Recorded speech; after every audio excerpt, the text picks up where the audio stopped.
At the crossroads of East and West lies Asia Minor, bordered to the north by the Caucasian Plateau. Thousands of years ago, an Indo-European nation emerged, calling themselves Armenians. By the Golden Age of Rome, Armenia was a revered ally, or a feared enemy. Being on the paths of trade and war was a blessing and a curse. Armenia was under constant threat of attack. Yet neither Alexander the Great nor any other conqueror could subjugate this stubborn people.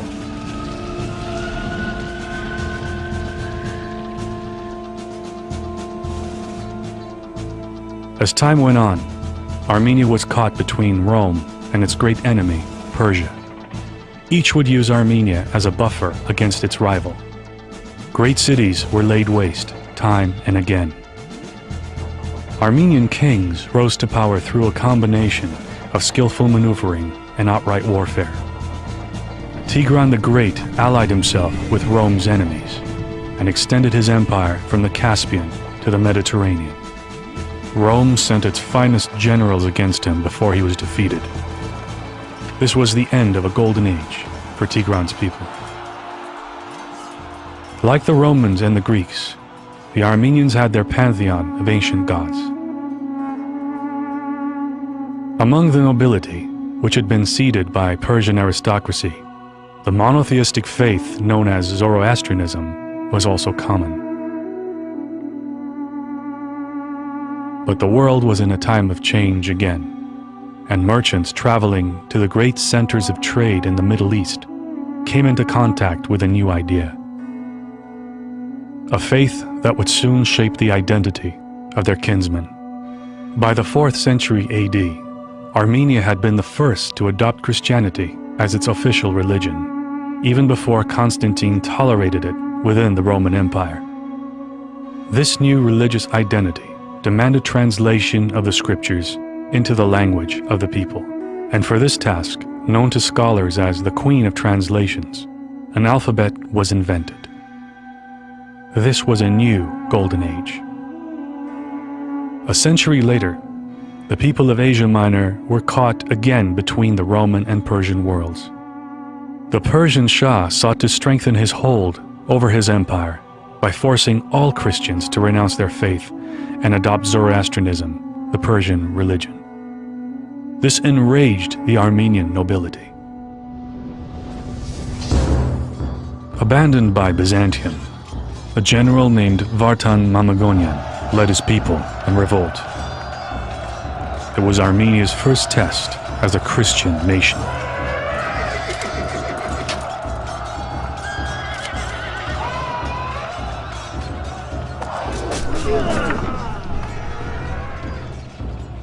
Facing superior odds, Vartan and his nobles were killed. Their wives carried on the fight. Eventually tiring of war, the Persian court negotiated a truce and allowed freedom of religion. But soon Persia itself would fall under the waves of invasions from the east. Each invader brought greater devastation.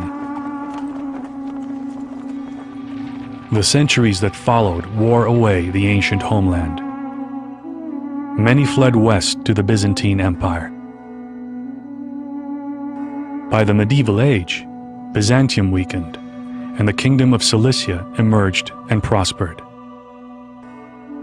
Again, this would only last for a time, for yet another invasion would strike Byzantium. Asia Minor would soon fall under the rule of the Ottoman Empire.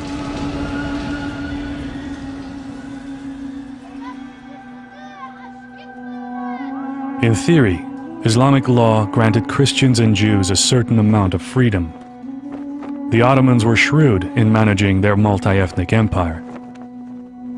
But as time went on, Ottoman leaders grew corrupt, and minorities received harsh treatment. Christian Armenians and Greeks were prohibited from carrying arms or serving in the military. Non-Muslims had to pay special taxes. and their word was not admissible in court. Abdul Hamid came into power at a time when minorities were clamoring for reforms. He responded in kind and earned the title the Red Sultan. Sultan Hamid encouraged a climate of fear. Kurdish tribesmen were given license to commit atrocities. There were massacres, and all the while, the victims were prohibited from carrying arms in self-defense.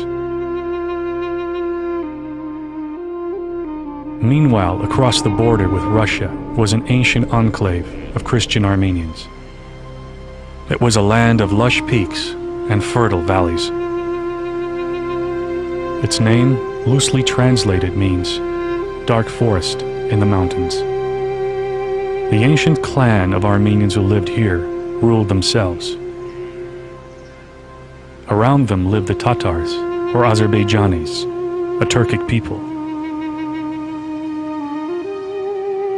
The land of Azerbaijan itself had oil.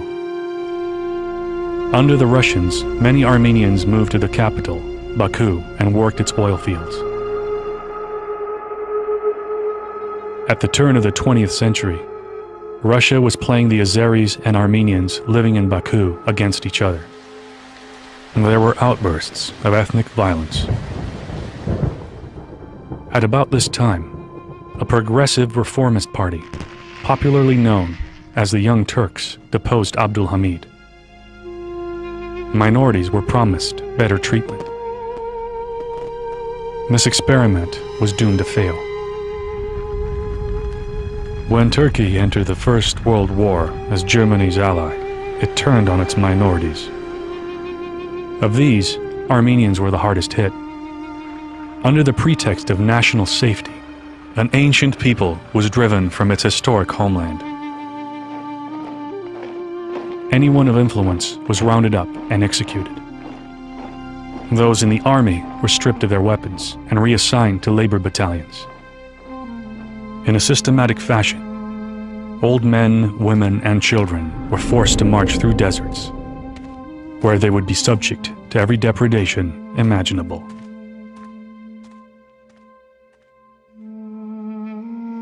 Although there was mounting international protests against the atrocities, the world was at war and did nothing. It was expedient to wipe out an entire nation.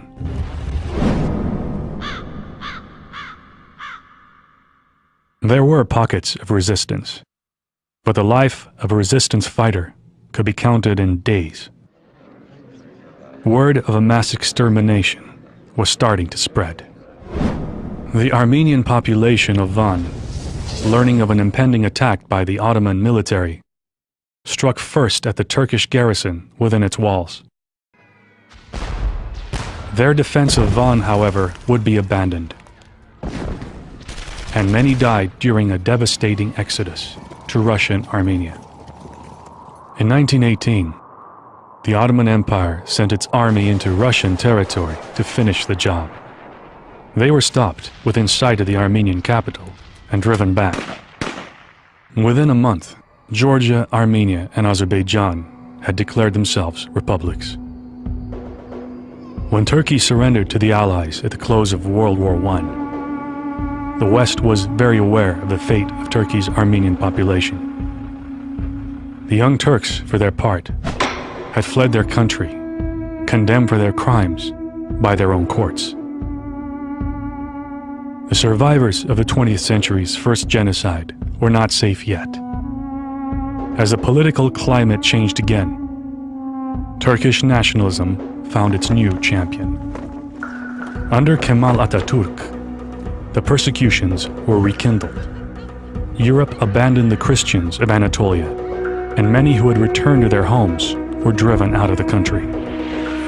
As part of a secret deal, Atatürk sent his forces against the young Armenian Republic, just as the Bolsheviks gained momentum in the Caucasus. Armenia was a land of famine and poverty. She could do nothing but surrender to communist control.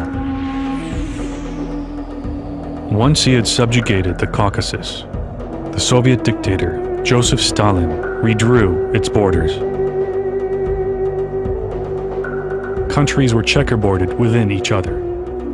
The Armenians of Karabakh were cut off and placed within Azerbaijan. In the decades that followed, the Armenian population of Turkey was a shadow of its historic self. Turkish nationalists denied the genocide had ever taken place. Russian Armenia was ruled by the Soviets, who tried to suppress its religion and identity. And most other Armenians were scattered to the wind. By the late 1980s, as the Soviet Union began to come apart, Armenian demonstrators protested Azeri and Russian oppression. Their call was for full independence, and that Nagorno-Karabakh be liberated from Azeri rule. The Parliament of Karabakh voted itself an independent republic. A few days later, in the Azeri city of Sumgait, Azeri mobs rampaged against the Armenians living there as the Soviet military stood by. Nature added its own touch. Within months, a devastating earthquake leveled cities and killed tens of thousands within Armenia itself. The Soviets did what little they could to help, but they could not stop Turkey and Azerbaijan from blocking relief missions from the outside world. Frustration boiled over. Skirmishes erupted in Karabakh itself. Azeri refugee mobs, driven out by the instability, attacked the Armenians of Baku.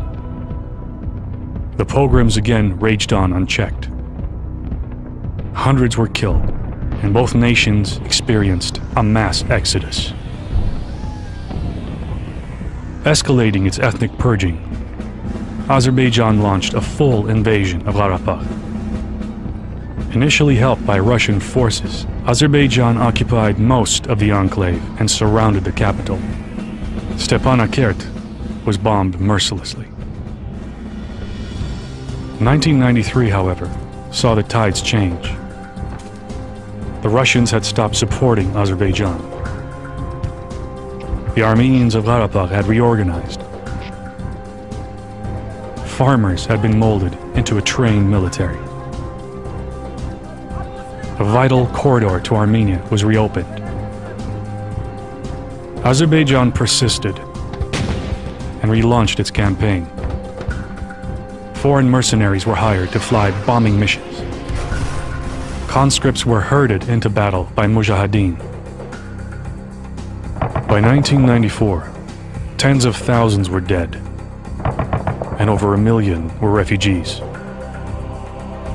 Azerbaijan had lost control of the situation, and Armenian forces were pushing into Azerbaijan itself in a bloody gambit to secure a buffer zone. And high in the mountains to the north, Armenian partisans stared down a superior Azeri force that still occupied their village of Gulistan.